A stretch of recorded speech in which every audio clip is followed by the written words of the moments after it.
नमस्कार. आज आपण आषाढी एकादशी बद्दल जाणून घेऊया.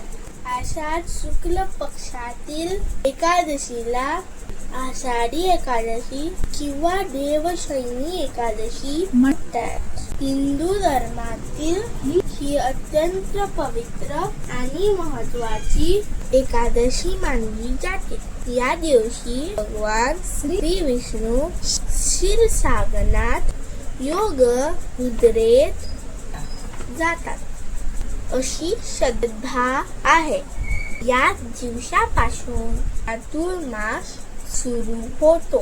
पुढील 4 महिने कार्तिक शुक्ल एकादशी प्रबोधिनी एकादशी पर्यंत राहतो. धार्मिक महत्व. या दिवशी भगवान विठ्ठल यांची विशेष पूजा केली जाते. महाराष्ट्रात पंढरपूर येथे श्री विठ्ठल रुक्मिणी मंदिरात लाखो वारकरी दर्शनासाठी येतात. संत ज्ञानेश्वर माऊली आणि संत तुकाराम महाराज यांच्या पालख्या पायी चालत पंढरपूरला पोचतात. त्याला वारी म्हणतात. ज्ञानोबा माऊली तुकाराम पुंडलिक कवरदे हरी विठ्ठल या जय घोषाने संपूर्ण वातावरण भक्तिमय होते. पौराणिक कथा. भक्त पुंडलिक आपल्या आई वडिलांची सेवा करत होता. त्याच्या सेवाभावाने प्रसन्न होऊन भगवान श्री विष्णू त्याला भेटण्यासाठी आले. त्यावेळी पुंडलिक आई वडिलांच्या सेवेत असल्याने श्री पांडुरंग देवांना भेट आणण्यासाठी एक वीट दिली. भगवान त्या विटेवर राहिले. तेव्हापासून विठ्ठल विटेवर उभे असलेले रूप पूजले जाते. या दिवशी काय करावे? पहाटे स्नान करून स्वच्छ वस्त्रे परिधान करावी. भगवान विठ्ठल रुक्मिणी किंवा श्री विष्णूची पूजा करावी. तुळशीची पाने फुले नैवेद्य अर्पण करावा. विष्णू सहस्त्रनाम हरिपाठ भगवद्गीता यांचे पठण करावे. ओम नमो भगवते वासुदेवाय किंवा श्रीराम जय राम या मंत्राचा जप करावा.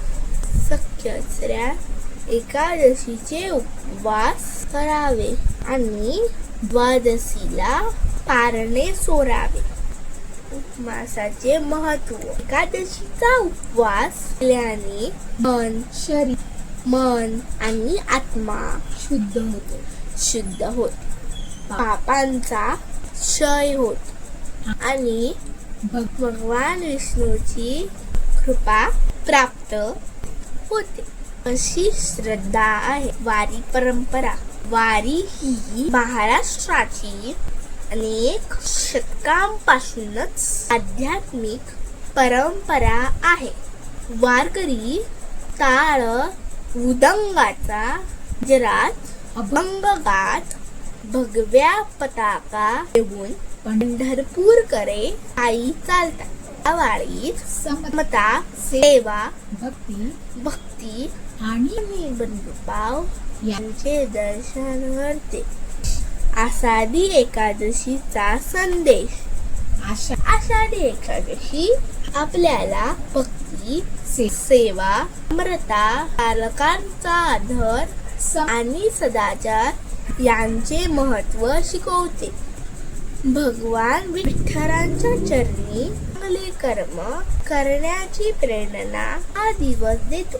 बोला पुंडलिक वरदे हरी विठ्ठल श्री ज्ञानदेव तुकाराम पंढरीनाथ महाराज की जय. माझे नाव गुणाक्षी. हा व्हिडिओ आवडला असल्यास तुम्ही लाईक, शेअर, सबस्क्राईब करा. धन्यवाद. राम कृष्ण हरी माऊली.